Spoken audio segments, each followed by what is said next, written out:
guys, napansin ko medyo maingay na yung timing chain natin. Sir Om, sabi niya baka yung tensioner yung problema. So, bumili tayo ng tensioner.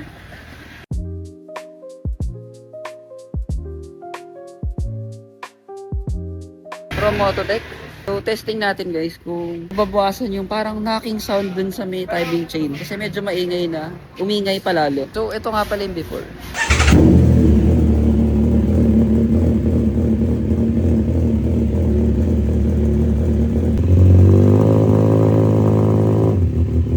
So, ito yung hydraulic tensioner na OEM galing CF Motorin from Mototech in order. So, kasama na yung O-ring tsaka ito mismong hydraulic tensioner.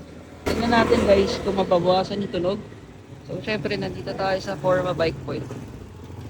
Okay, sa Trusted Mechanic Only. So, ito si Sir Robs guys. Pinagpasahan niya. So, tinatop dead center natin. T1 yung marker. Yan. T1. Ngayon, di siya aligned. Yung gatla sa case, dapat tumapat sa T1. Tawag dito timing marker hole. Importante yan. Pag hindi mo kasi tinap dead center, tapos tinanggal mo yung tensioner, hindi stock yung slack nung cam chain tensioner mo. So, pwedeng magkaroon ka ng abnormality sa operation ng pagbukas ng valves mo. Timing.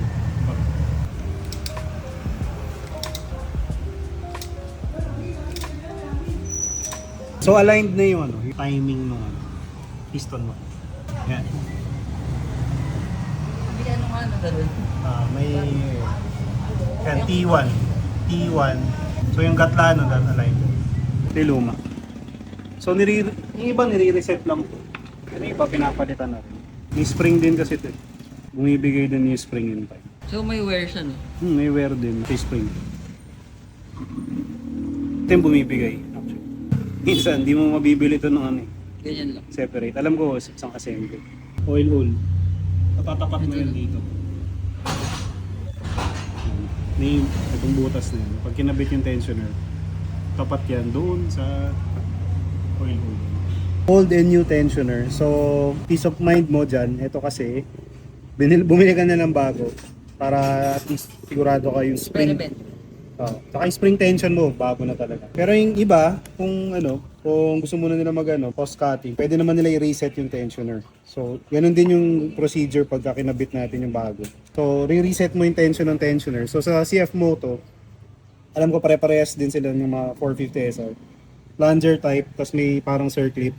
Ito, pag reset, kailangan mo ng maliit na pliers, tapos ipupush mo yan down nang nakapinch yung circlip na to. Pinch, push down hanggang sa lock. Yan. Then bago ikabit. Ito yung reset status. So ganun din yung gagawin natin dito sa bago.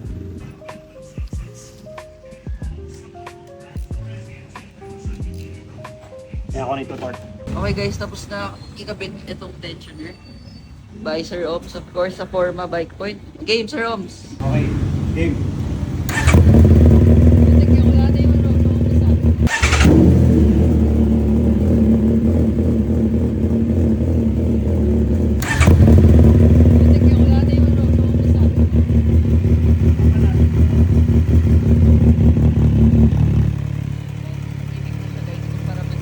Wala na ako naririnig dito. Bigyan mo ng konti.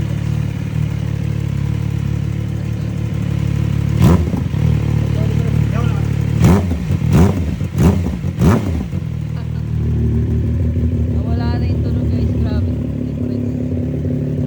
Wala na dinig talaga dito. Compared to lang kanina.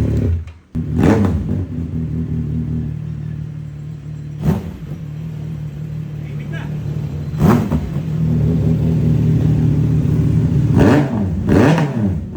Okay guys, tapos na ayusin ni Sir Oms itong tensioner.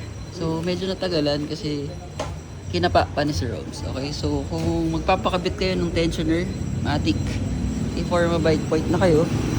Asa na yun? Ito si Sir Oms. Sponsored by Romari Sweat. So dito kayo sa Forma Bike Point.